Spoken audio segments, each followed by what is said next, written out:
Well, I am Reverend Dale Suggs, pastor of Beloved Way Christian Community, a congregation of the Christian Church Disciples of Christ.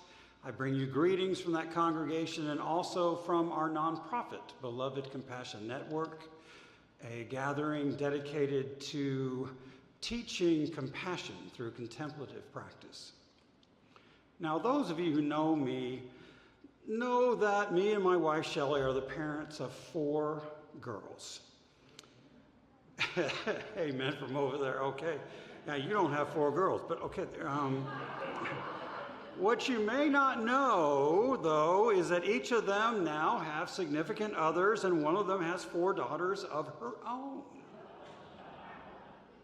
In addition, Shelley and I together have 2 living mothers, as well as 4 brothers and a sister, 3 of whom have spouses and children of their own, and add to that cousins and in-laws. Let me just put it this way. When it comes to Thanksgiving dinner, our family table is just too small. Shelley and I almost bought a bigger table when we were first married.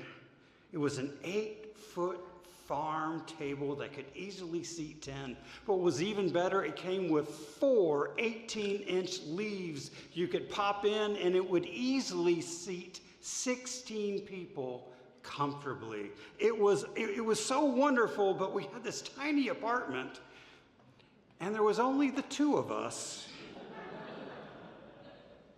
Well, less than 9 days from now, my wife and I are hosting Thanksgiving dinner.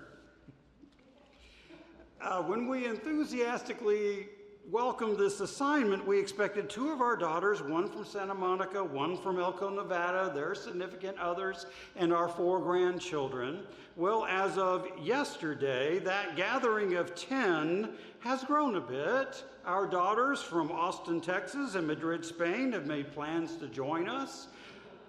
Counting them, their significant others, some unexpected in-laws from far away as San Vicente, Mexico, the count for dinner has grown to 20 so far.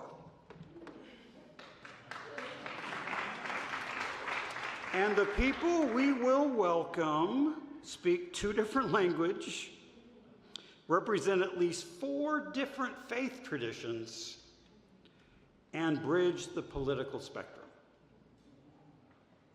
Even with a 14-foot farm table, our table would still be way too small. So we've rented the apartment complex clubhouse, borrowed extra chairs, secured additional folding tables. We are ready for the challenge, we think. Tell me, just how big are our family tables? And for whom will we pull up some extra chairs, plop in maybe another leaf or 2, for anybody who might show up unexpectedly? What if they don't look like us? What if they don't share the same political perspective? What if they don't speak the same language? What if they don't live in the same country? Or what if they don't pray like us? What if they don't pray at all? Are they welcome? The truth is that when it comes to welcoming people at our dinner table, we expect the person passing us the turkey and the dressing to look like, sound like, and be like us. It's kind of habit. But what if they aren't? What if they aren't? Let me suggest that from my faith perspective, if everyone at Thanksgiving dinner is just like us, then we are missing out. We are missing out on an experience that is well worth gratitude and joy. See, in the Christian Gospels, you may not know that Jesus' character was always in trouble all the time. Somebody, somewhere, about something. Jesus is being accused of anything and everything, breaking religious law, inciting riots, insubordination, even blasphemy. But do you know what Jesus does throughout the Gospels that really gets under the skin of the political and social and religious establishment? Jesus is always eating and drinking with all the wrong people. Jesus eats and drinks with the poor and prostitutes. Jesus eats and drinks with lepers and adulterers. Jesus eats and drinks with women and Samaritans. Jesus even eats and drinks with the Romans who occupy his homeland. Jesus just eats and drinks with anybody he happens to come across. This is Jesus' most heinous crime. Jesus is always ready to pull up another chair and add another leaf to the family table. There's a wonderful story in the Gospel of Luke. You see, Jesus is passing through the city of Jericho on the way to Jerusalem, and a crowd descends upon him, making it difficult for him and his disciples to get through the streets. And then Jesus, as he walks, looks up and sees a man perched in a tree, a little man, a man of small stature. And he's perched there just so that he can get a glimpse of the great teacher as he passes by.